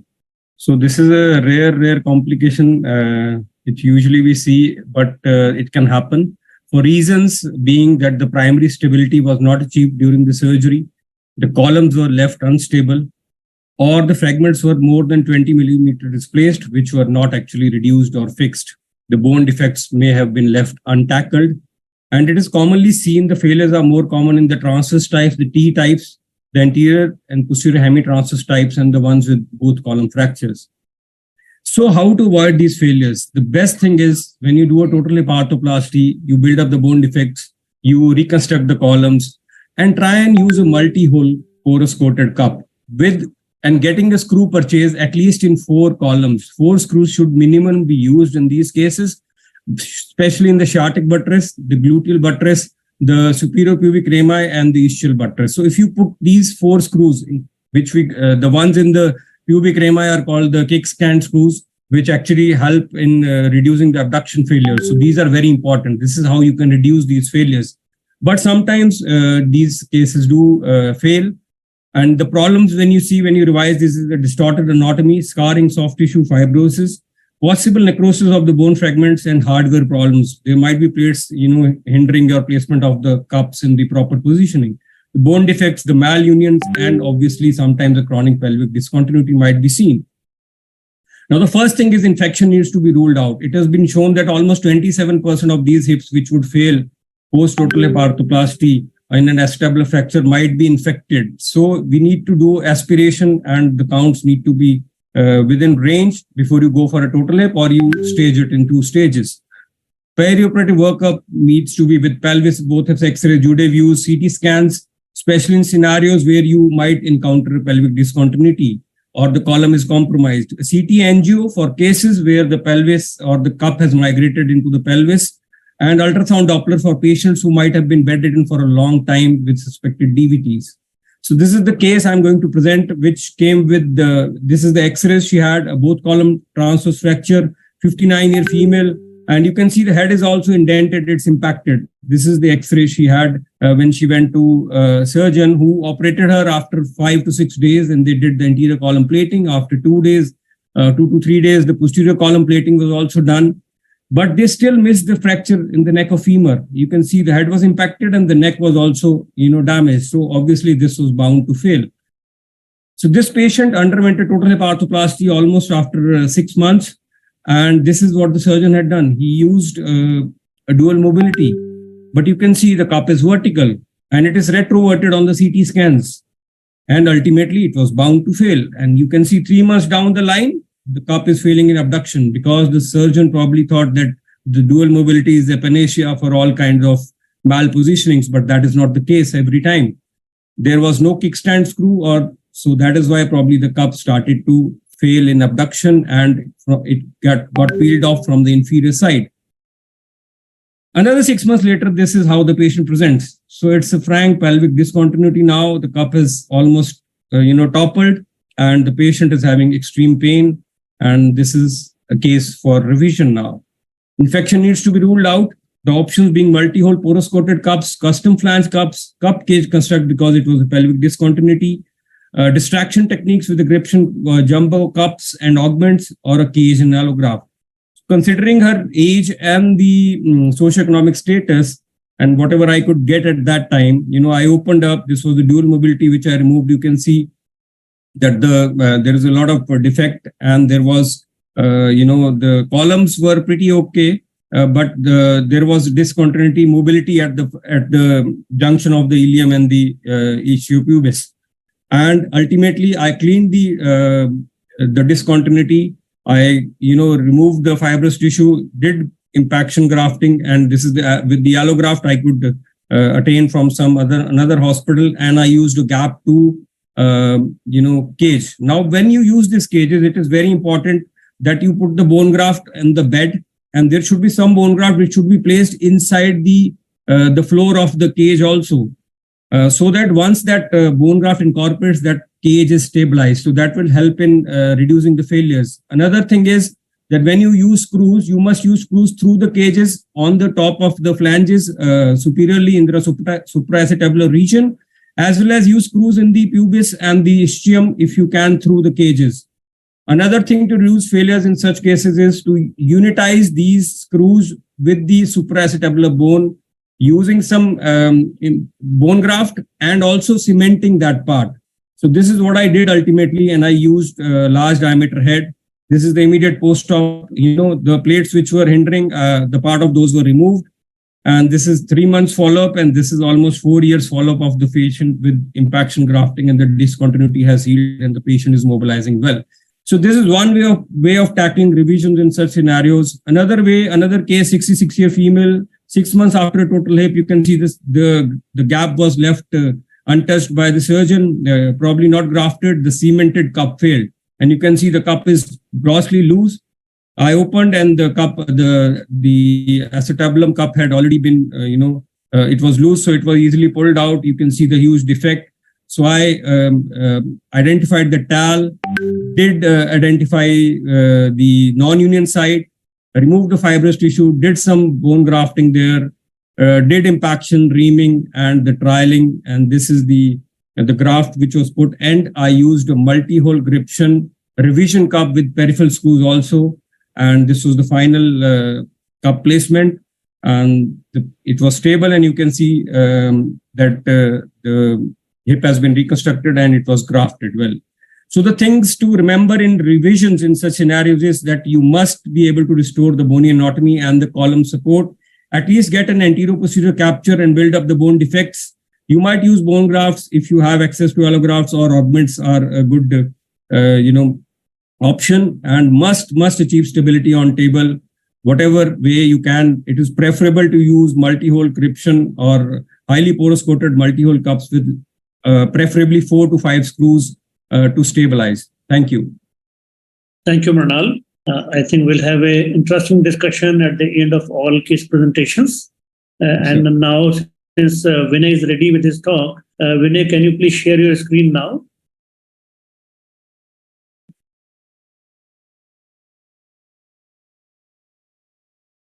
Unmute, yes. Now share. Yes, we can see your screen, Vinay. Okay, sir. Thank you. Please go on. Yeah. First of all, apologies for 2 things. Dr. Krishna Kiran is away traveling, and for the inability to share my screen earlier. I was trying to do it from my phone. Am I audible? Yes, please. Okay. So yeah, I'm here to present Dr. Kiran's case. This we used a distraction technique in a chronic pelvic discontinuity case. Actually, this is an interesting case. Patient who has someone who has been with us for a few years, more than a few years actually. So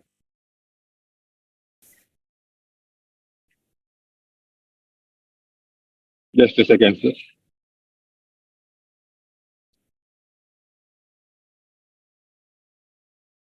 Yeah.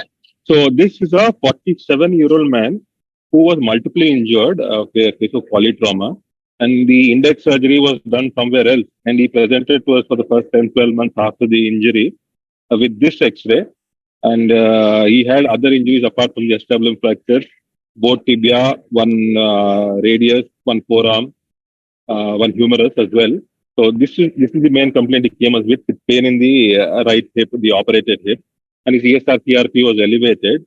As we can see, an attempt at fixation was done, but currently, it is symptoms and all, it was currently definitely a case of infected hip joint.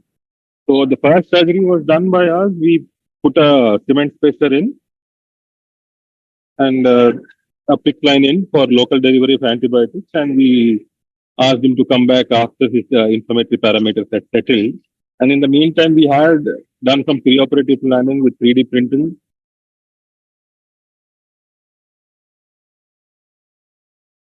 And this is what came out from the CT scan images. As you can see, it is a huge defect with absolutely no medial wall at all.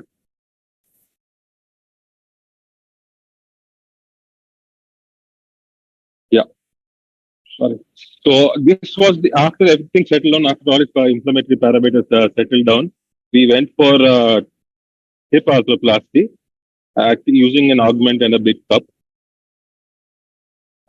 10 months in 2004, 10 months later, he came back with abduction failure of the construction construct of the acetabular construct. As you can clearly see, the acetabular construct was failing in abduction. So this is 10 months after the surgery. As you can clearly see, the whole construct has failed in abduction. So this was in 2014-15 when we probably started doing all this complex revision. So what we did was one of the popular choices. We did a cup cage construct again, and this is the 7 years follow-up. So while we were doing the cup cage construct, we did some inflammatory parameters, and the values were near normal, maybe slightly elevated. But the intraoperative culture specimens that we sent grew pseudomonas. Now it was a real downer for us when we got the culture report. And but the patient was asymptomatic for 7 long years. And after 7 years, the infection flared up again, and the whole construct came loose. So what do we do now? And we were stuck in a very difficult position. So again, we went in with great difficulty. We managed to get everything out, except for 2 screws which were remaining from the index surgery, the acetabular fixation. We put a cement spacer in. And as you can see, there is a major defect there. And this is the scan. So what we did then, we actually used the distraction technique because this is a chronic pelvic discontinuity, and as the new acetabular defect classification, this is a posterior column non-union. So we used a TMR shell, oversized TMR shell. We distracted it, and we used an augment as well. And we unitized this whole construct with cement. Now, the very important technique is you have to unitize the whole construct, otherwise it will again fail. And after having learned from the abduction failure from the previous surgery, we put these screws into the superior pubic ramus. What we do is we take a TMR cup, take the metal shell out, metal rim out, and we drill holes with a diamond drill bit into the periphery of the TMR shell. And we put the stick and screw now into either the ischium if possible or into the superior pubic ramus. So this is where the patient is now. And this is 1 year, I think 11 months follow-up. So yeah, that is the case. We wanted to see that the distraction technique is a useful bailout technique in very severe cases of pelvic discontinuity. So yeah. So that is my presentation today. Thank you, Vinay. I think it's again another very, very good case. And we'll be discussing in the discussion time about your distraction technique and the screw fixation in the ischial screw fixation. Yes. Now, can you please unshare your screen? Yes.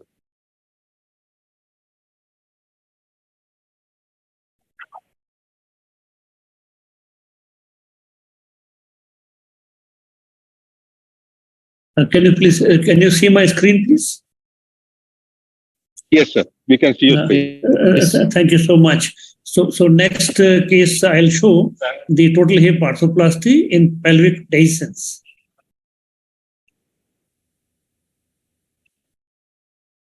We know the radiological landmarks, and we see that when all the columns are lost, and you have a situation like this, what you see here, now it's a real challenge how to manage it in an easy way. Because we can see on the CT scan, we can see on the X-ray that the head has gone inside. This massive trauma has made the pelvis, almost disrupted the whole pelvis. And how to manage it in an easy way? That's what surgical video. The columns are lost. There is a floor. There is a large defect. That's the posterior column under my finger. Some of the small fragments were intact. We can see that there is a large defect here. And unless you unitize the 2 segments of the pelvis, no fixation is going to work. And distraction technique could be one of the good way.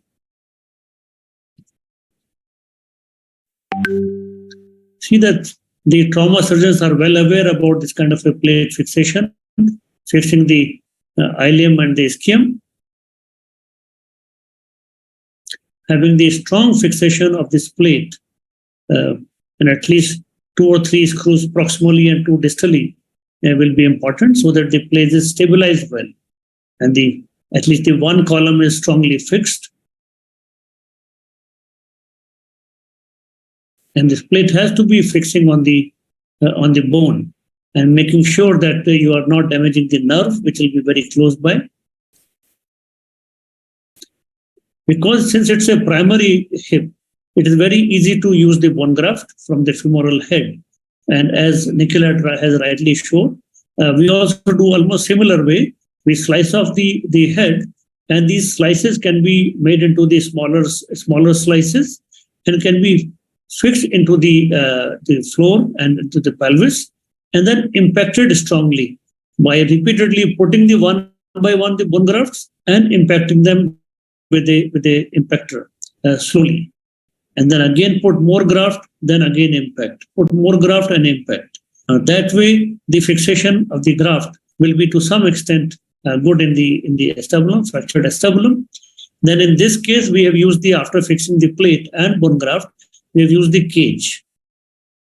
And that's how when you use the cage, you have to have the space for the superior flanges to go into the ilium, and also the inferior hook to hold the bone strongly in the inferior wall. So once you do it well, unless this inferior hook is fixed well and placed in a stronger position, the cage will not have a reliable result.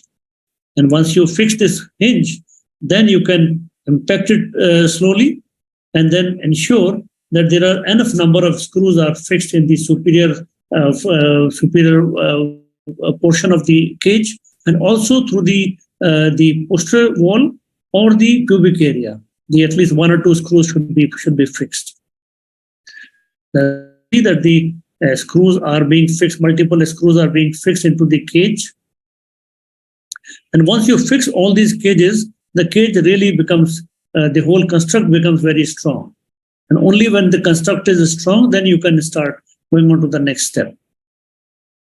And just go on.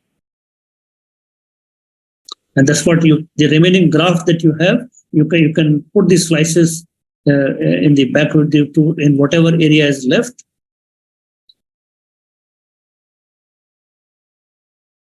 And then you see that how strongly the cage is fixed now. You can see after putting the lot of strength, the cage stability is clearly visible. And the next step is to cement the cup. You take the cement, and when it is sticky, it becomes non-sticky. Then you put the ball of the cement into the cage and impact it, push it with the hand, with the pusher, and then fix the cemented cup in position. And then you have to reduce the head. And then you have a reasonably and stable construct. Now, this kind of a construct can be very useful, especially in an elderly patient. I think it's a very good way of fixing this kind of a pelvic discontinuity. Thank you so much. Now, the next, I will request Shubhranshu to speak on his topic of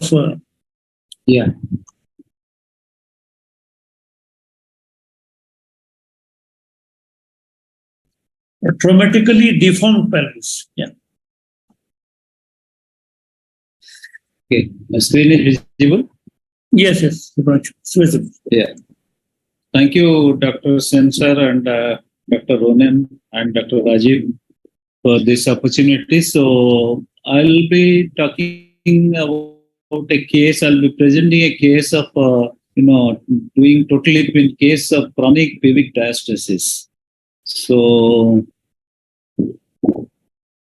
here is my case. Is a 58 years old female, hypertensive, with little obese, BMI 27.1, sustained a trauma to the right hip and pelvis about 5 years back. That is way back in 2017 or 18, something like that.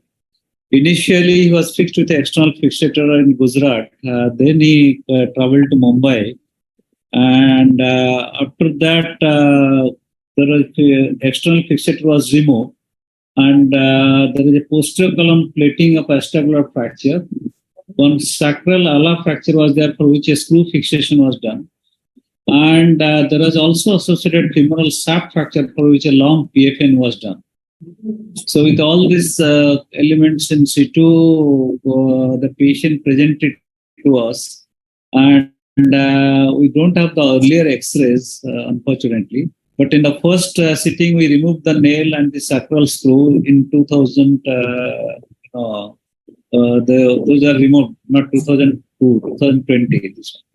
Sorry. And then we discharged the patient, and but patient had pain and difficulty in walking. On examination, when he presented to us afterwards, the hip was mobile, and there was shortening of about 1 inch, and there was a foot drop which was there from the beginning of the injury. ESR 22, CRP 11.8, and that is the X-ray which is showing pelvis diastasis. Glass engage हो जाएगा, cup में रख सकते हैं. Dr. Sanjay Kumar, could you please mute yourself? No, bro. That is the AP view of the pelvis. So we took little 20-degree internal rotation view to see the operator foramen clearly in order to assess the curve. So the pelvic diastasis part is about 5 centimeters we measured. So this is 5 years old diastasis. So what to do now? 1 stage, 2 stage, take out that plate also from the acetabular side, and second stage, do the surgery, totally replacement. What is the planning? What is the implant selection and fixation? And what is the bearing surface? Anyone would like to comment?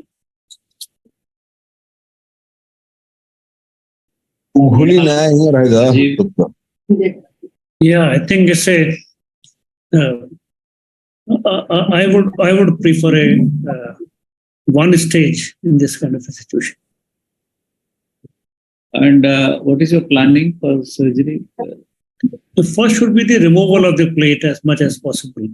Yeah. Removing all the screws. Maybe one of the free screw may be difficult to remove, but that should be the first planning.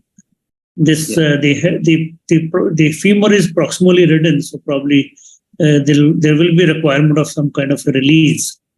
And there seems to be significant shortening in this particular case. About an inch, clinically 1 inch shortening. Okay, yeah, it looks like, yeah. And then there is the pelvis is in a badly deformed shape.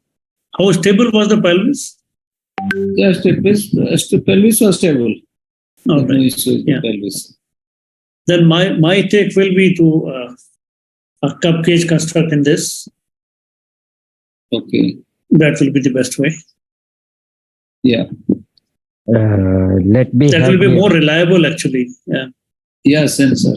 Yeah, there are two things over here. First is the pelvic opening up. If we take a axial cut CT and we are able to define out how much is the version change, because now in this scenario, with the kind of obliquity, making it a retroverted situations, we will have to take that care. Second part is the pelvis being open, but most of these cases in a late cases become reasonably stable enough. The only difference is while in a closed pelvis, in a kind of a contained pelvis, the forces are distributed reasonably well to back as well as front.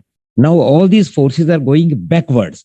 So we will have to reorientate our cup in the direction of the back, and then accordingly we will have to put that version. Sometime with this kind of a cup which is externally, which has rotated backward, that version will be very difficult thing to achieve. So personally, I feel that we'll have to have a reasonable amount of a augmentation posteriorly so that we can have the proper orientation for the cup. Otherwise, chances of dislocation will remain in this kind of a scenario. We have seen some cases of oblique displacement of the pelvis also.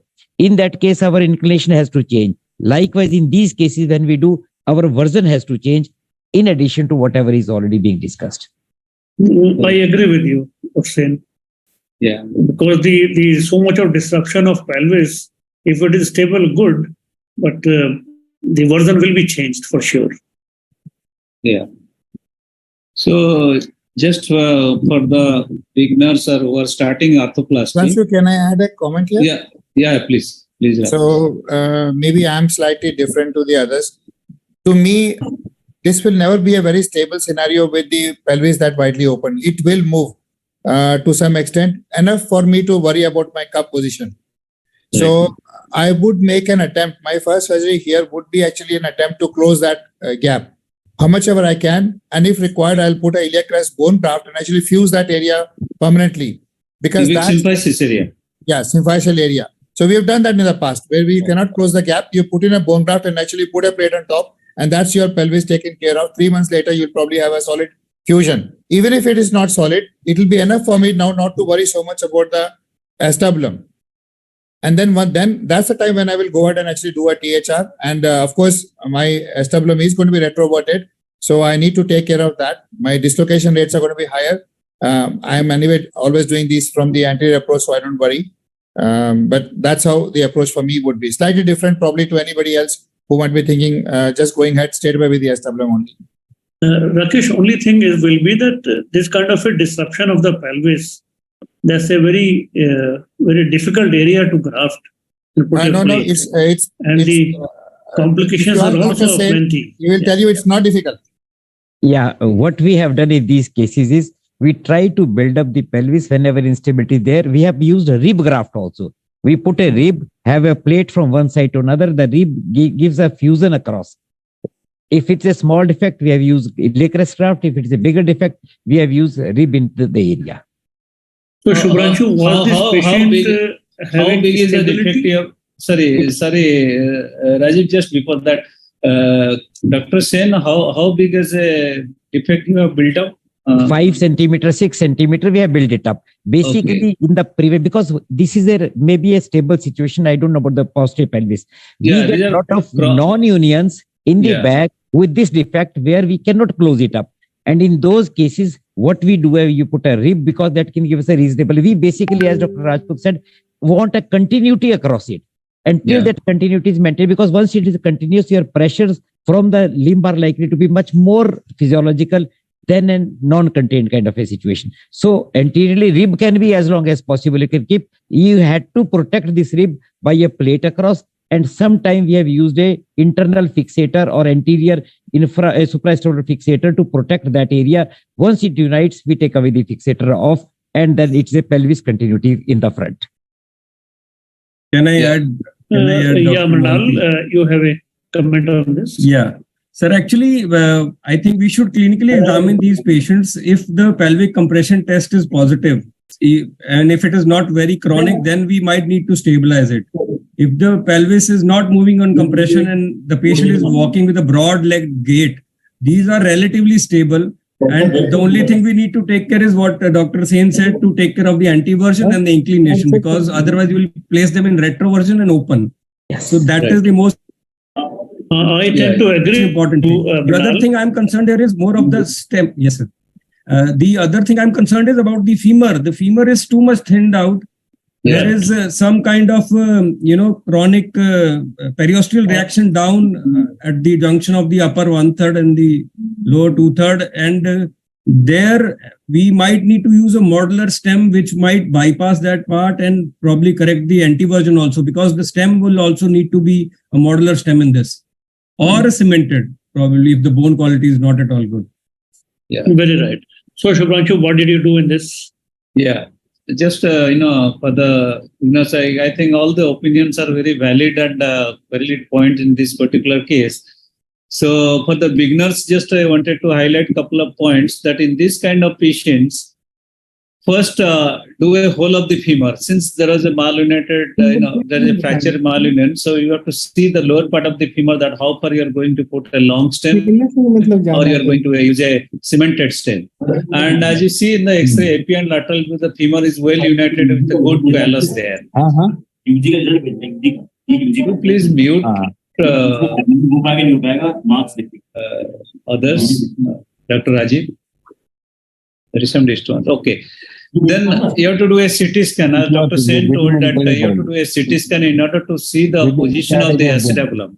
As in a, open pubis. So if you see the acetabulum is vertical compared to the, normal side. So it is an open type of acetabulum. So cup is open and Mrinal was pointing out. And also the cup is retroverted compared to the opposite side in the axial views. So the acetabulum is retroverted and it is vertical. So these are the two important points one needs to take care while putting the acetabular component. So here the acetabular component placement is critical while doing a total hip replacement. So if you see the literature, there are only anecdotal case reports about this. This is a case of chronic pubic diastasis, 5 years old. And clinically we examined, it was quite stable. There is no pain. So these are two types, basically congenital, that is congenital extrophy of bladder when the patient present, or acquired, which is post-traumatic like this in our case. So the chronic pubic diastasis, the acetabulum is excessively vertical and it is in retroverted position. And is it highlighted in the picture? Sometimes there is a unused anterior osteophyte which is there, which needs to be either taken out, or with a burr you have to reduce this osteophyte, or else there is an impingement and that may cause posterior dislocation. So there are three important things. So what we did, we went by our posterolateral approach, and the plate, if it is coming on the way, you can take it out, or else you can leave the plate intact. So we remove the plate because we are just at the margin of the cup and we are not able to put the trial cup there. So we took out the plate with the screws, and that is the complete 360-degree exposure of the acetabulum. And we put a trial cup in case of antiversion. So that is the axis of the body. So in about 10 to 15 degree of antiversion only, maximum we put the trial cup there. So first we reamed vertically 38, 39. Once we reached the floor of the acetabulum, then we reamed, giving required degree of inclination antiversion. And in about 43 reamers, it was quite good. And there's a 44 size trial cup there, which was quite stable anteroposteriorly as well as rotationally. But posterior superiorly, it was uncovered. So we had to put an augment there, and it's a flying buttress type of augment, as you can see in the picture. So we put the augment, put two horizontal screws there. Next, we checked in the, C-arm. Always check this position of the cup in the C-arm. And while checking in the C-arm, you have to, again tilt the pelvis little 20 degree or 30 degree in order to properly see the obturator foramen, so that you can ascertain the position of the acetabulum, trial acetabulum there. And next, we unitize the augment along with the cup with a cement there. This was a trial liner there. Then we did the femoral side, and looking at the quality of the bone, what Mrinal was telling, we used a cemented type of stem there, because there was a defect there and there was a constriction there. So if you have reamed, there is a possibility of causing fracture there. So that's why it is preferred to use a standard cemented type of stem, and used a ceramic bearing there because that was quite stable. And that is the lateral view of this patient. This is just 1 year follow-up of this patient. So cup size was 44, augment was 50 into 10 millimeter, and coral cemented stem we used. Because we tried to use an uncemented stem, even 11 size coral broach was loose, rotationally it was unstable, and also it was the vertical offset was very high. So in order to adjust the vertical offset and give the rotational stability, we preferred a cemented stem on the table itself. And that is 1 year follow-up. I don't have a video because I called the patient for a video, but because of the rains in Mumbai, he couldn't come. He stays at a distant place. But he sent a couple of pictures that is working well. Of course, the foot drop is still there. That has not improved. So take-home message, there are anecdotal case reports. The maximum number of cases which has been reported in the literature is this in 2022, Arthroplasty Today. They have reported 4 cases with 6 total hip replacements with a maximum follow-up of 2.5 years, average follow-up of 2.5 years. So that is the largest series which has been reported in pubic diastasis. So pubic diastasis, you have to restore the native acetabular position. It is excessively vertical and retroverted. So pre-op planning involves patients should be internally rotated 20 to 30 degrees with respect to radiographic beam. in order to obtain a normalized epi view of the operated hip and operative hip or hemipelvis. So you decide about the normal position by looking at the obturator foramen. Intraoperative fluoroscopy, when you do, you view the recreated during surgery to ensure the acetabular positioning, and during this position also you have to keep little 20 to 30 degree internal rotated view in order to check your cup position. Prefer to use larger head sizes or dual mobility bearings that will maximize the stability. The risk is that excessive unilateral hip anteversion may give rise to posterior impingement and anterior instability, or cup may dislocate posteriorly. And these are a group of challenging patients, but if you have planned properly and executed a plan on the table properly, it may lead to a very good long-term outcome. I thank you for a patient hearing. And those who are, those who want to read further, you can read this article. And I take this opportunity to request all the members of IAA who are there to support my candidature for Vice President of IAA. The elections are going to be in September, October this year. I thank you for a patient hearing. Thank you. Thanks, Shubhranshu. That's very nice. Nice presentation. Now, before we, Ronen, before we discuss, since we have some time, I'll quickly show 4 or 5 slides to complete the jumbo cup and the gription cup. Is it okay, Ronen? Yes, I think that's fine. But there are a number of talks to actually cover. So, I mean, why don't we have the discussion first, and then maybe we could, if we have the time right at the end, Sure. Have about 20 minutes and 5 talks to talk about. Yes. Let's see how it goes. So let's have the discussion first. I think so, and if we have time, we just talk about the jumbo cup in its slide, just to complete the topic. So Shubhranshu, your talk was excellent about the pelvic deformed pelvis, and that actually deformed pelvis is very different than the so far what we discussed. So did you have a problem in finding out the right orientation of the cup? No, that's why we had decided pre-operatively that we'll put the cup in little, less anteversion, and we'll put the cup, we'll give the inclination properly. So after giving around 40 degree of inclination, there was posterior superior defect. That's why we had to use the augment there. All right. Dr. Sen, you have a question, please. Yeah, there was a question in the chat box in the very start of it, that if we are likely to buttress the posterior wall, do we first fix the cup and then put a graft, or we first put a graft and then put the cup inside it? Yes. Our perception has been that we hold the cup in the direction, we ream along with the graft, but we don't tighten it up. Once we have done the adequate reaming and then we have put the cup also, then we do final tightening of the screws along the graft to further consolidate it, because we are not depending upon the graft for stability. We are augmenting the stability, and we want the graft to encroach very well over to the graft. So we will tighten the screws in the end again. So the sequence will be to put it in the chat box here. Right. The sequence will be to put the plate first, if it is required. Yes. Then the graft, impact it sufficiently, and then put the cage or the cup. And thereafter tighten the final screws. Right. Rakesh, you have a comment or a question? Yeah, Rajiv, quite a few. Actually, Dr. Sen was talking about when we are putting graft holding with screws, not the plate one. Plate one, you always have to put plate first. Yes. But for the only ones where we are just supplementing, maybe for future in case, where you have a small defect, where you're putting in a cut allograft, in those cases, I think the step with Shubhranshu and we are almost similar, maybe slightly different in technique.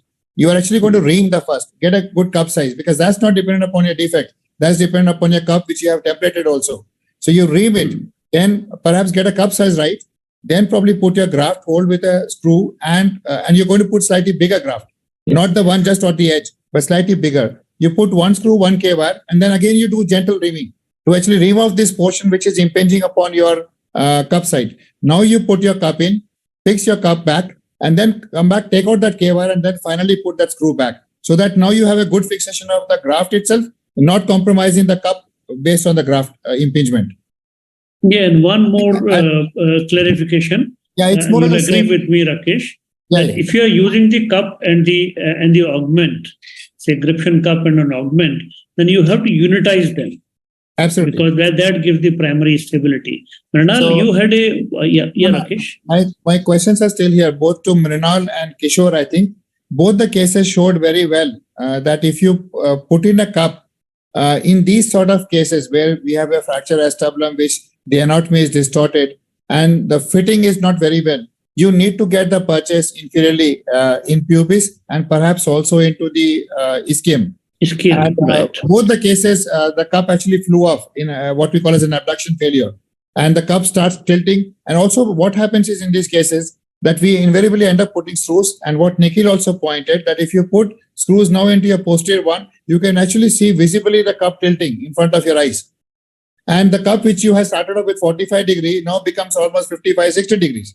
So it invariably happens. And you can see that under vision in the OT, both this thing. But I have a question for Kishore if he's still here. Kishore, are you here? But maybe Dr. Sen and others. You can put it to the panel, please. Yeah. So Dr. Sen on others, what do you really feel of distraction techniques which Kishore has used in acetabular fractures? If I have to say, we actually look at distraction technique in a chronic discontinuity when there is a reasonable amount of a fibrosis around, where distraction allows the cup to fit in and then subsequently it collapses back.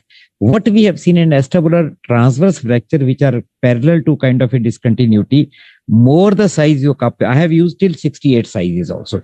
Bigger the size you use, this keep on distracting. So what we have found in post-traumatic situation, as an acetabular surgeon, we put a column plate, must put a column plate first, because that gives a reasonable amount of stability.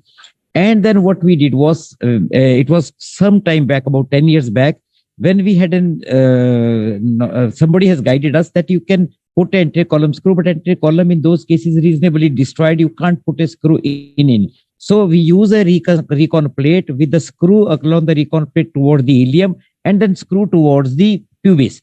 And that gives you anterior continuity. And with that area, the posterior and anteriorly stabilized. Now we can put a cup which will give us a reasonable stability. So in acetabular fractures, rather than getting a distraction technique to help us, we have used a stabilizing the both columns as an acetabular surgeon and then putting a cup, which obviously will be bigger, but that is the way we have done it. No, but So Rajeev, one- my one understanding question- is also, sorry, Yes, so Rakesh. my understanding is also the same. So what happens in chronic, let's say in a revision case scenario, your bone has become deficit, you have a discontinuity, but your soft tissues on behind are very fibrotic. So you can use this strength of this fibrotic tissue when you're using the distraction. Whereas in our pelvic fractures, you've lost this soft tissues also because you have a fracture. It has eaten away and because now you have a non-union, you cannot guarantee about a good fibrous union about these soft tissues, which also had almost fractured. So distraction techniques generally do not work in acetabular fractures, and we rely more on either posterior wall fixation and the technique which Dr. Sen said. Dr. Sen, you were talking about doing it from inside, the reconflating, not from outside. Not from outside. Outside, actually, either you have a separate area, you have a separate. Then you have a separate approach in it, but here you can go from inside. From that's, inside. that's a very good technique actually. What Dr. Sen just said. Ronen, you had a comment. Basically, I just wanted to ask, I mean, the distraction technique would probably apply, as you say, in a patient who has chronic discontinuity. Now, at what stage would you decide that it's become chronic? I mean, 6 months, 2 years, 5 years, when would you say that the fibrosis is adequate to try out the distraction technique? That, I think, is one question. And as a corollary to that, I mean, the long discussion we had in Shubhranshu's case, I mean, there again, you had the symphysis pubis, which had opened up. When do you think it's stable enough for him to start deciding that we don't need to do anything and we don't need to fix it with a rib graft or a pubic graft or a plate, and then we can go ahead with our total hip replacement? So I think both cases are reasonably similar. I mean, we're depending on fibrosis to hold our fixation or the long-term outcome. So when would you think, and what does the panel feel about it? Yeah. So Shubhranshu, Dr. Sen. And now we have two different scenarios. One is a revision scenario in which there is no discontinuity, as Dr. Rakesh said, in the soft tissues. It was a lysis at a level where we got discontinuity, but every soft tissue was intact. While in a post-acetabulum situation, there has been a disruption of every tissue around. So it is the mechanism with which the discontinuity occurred. It is not the duration, as you said it. If there is a discontinuity caused by the revision, the day it is a kind of a chronic situation. While in this thing, it never becomes chronic because discontinuity in pelvic trauma stays always. You cannot distract it. So you're very right in the differences in a revision scenario. It is a discontinuity. Distraction can work. In a acetabulum fracture, cannot work because the soft tissues are already gone.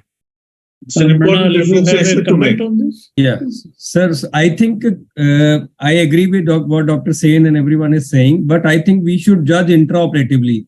If you're putting a larger size cup, say size 4 than what you have reamed, and you get a pelvic recoil and your cup is stable enough, you check it on table and then you can put multiple screws and stabilize it further. This usually will not happen in a trauma case, in a old acetabulum fracture. So it will keep opening, like what Dr. Sen is saying. Even you go size 6 or 8 above, it will still keep opening. There you should always keep a plate and stabilize that column and then put in a cup. That is exactly the approach to be. And you will agree, Mrinal. Yes. Yeah, and Mrinal, you'll agree with me that apart from the superior screws, you have to put the importance that is coming up now, the ischial screw and the pubic screw. I think that is very important. That's what I explained in my because they stabilize. That's right. Yeah, stabilizing it all around. Minimum you agree with this? And you have to put that screw first. Rajeev, the kickstand screw you have to put kickstand screw rather than putting the superior screw first. That's what also Nikhil pointed out. Because for our younger surgeons, what Dr. Shurvanshu is saying very rightly, that if you use the superior screws first, that may change the inclination of the cup. Inclination of the cup, and also cup will be pulled superiorly. So if you fix the cup superiorly, so it will become the center of rotation will be superior. So if you fix the ischium and the PV screws first, then that restores the center of rotation as well as the you can get a better inclination and version there. And regarding Ronen's question, when you decide that when pelvis this pubic diastasis is chronic or it is acute, so clinically when you assess, you do a pelvis compression test. And if it is not painful and the pelvis not moving, that is the time. Of course, the duration also will tell you. My case was 5 years old and there was no pain at all when you do a pelvis compression. So that's why it was not required to be done. But if it is painful and you are able to compress the pelvis, probably it's better to fix it first before doing anything. Yes, sir. Let me just add one thing. Let me add one thing. Whatever compression test may do, because we cannot induce the same forces as weight bearing induces. So the clinical assessment, whether the hip pelvis is stable or not stable, is the painful condition of the patient. If it is a painful hip, it is unstable. If it is a painless hip, it is stable. Very right. Yeah. I agree. Mrinal, in your case, you pointed out one thing very right, which is important, which I just want to repeat it for the younger surgeon's benefit, that whenever we do a revision, the culture is very important, and many a times you find the infection as the culprit, because of which the loosening or the defect or the failure of the earlier cup or earlier cage is there. And there the ultrasound guided aspiration is very important. Yeah, I think that was a very, very important point, which we all should remember in all revision cases. And one more point, that in this literature, they have described more than 8 centimeter pubic diastasis is described as a severe chronic pubic diastasis. That's what very right. They mentioned in the literature. Yeah. And most of the bladder extrophy are severe pubic diastasis. Those are the cases where they have not operated upon that. They have just done a hip replacement, whatever it is painful. All right. And also in a disrupted pelvis, the posterior fractures mostly unite. And it is the pubic disruption which remains. And that too, if it is few months later, you'll find it a stable pelvis. As you rightly mentioned, if it is not painful, it is a stable pelvis. Right. Yeah. Right. Any more questions? Yes. So we have covered up almost all topics. And the two things that I just mentioned Why don't you just complete your slides that you were going to show? Just 2 slides, maybe I'll just to complete the things. Maybe I'll just come up. Yeah. Can we see now? Yes. Yep. Yeah. So you can just have just to complete the topic. You can have a jumbo cup. Just 1 minute. You can have a jumbo cup placement, which can take care of the defects, mild defects, and also a situation like this when you have, you can use you may just use the jumbo cup, like you see a situation where there is a central defect, but as you can see that periphery is intact.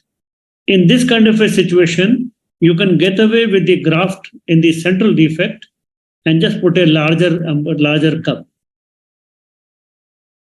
Multi-hole cup. Yes. Use the bone graft and use the larger cup with multiple screws.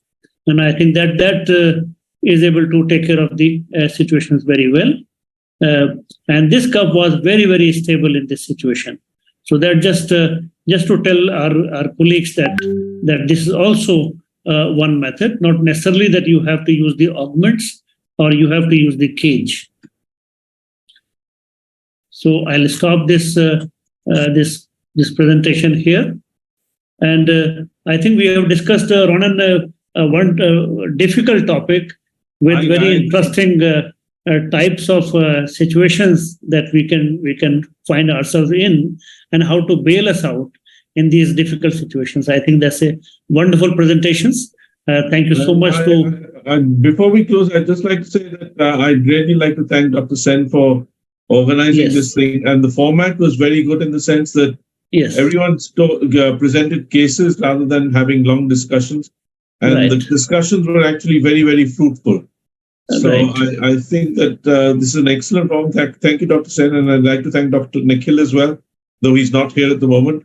And everyone for taking part, and all the people who've listened in as well.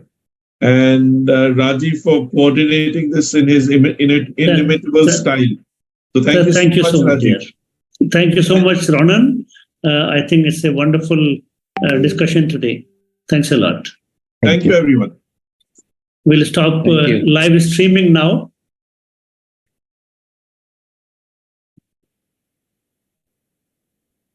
So Raji, can we have some just 1 minute? Just 1 minute, yeah. No, we have a lot of members still. Yeah. No, just listen to this. I have a small question. Yes, please. Of all the cups which you are using, which ones allow you to put this quick sands, the screws? Now the webinar is, I think, is closed, but we can have a discussion.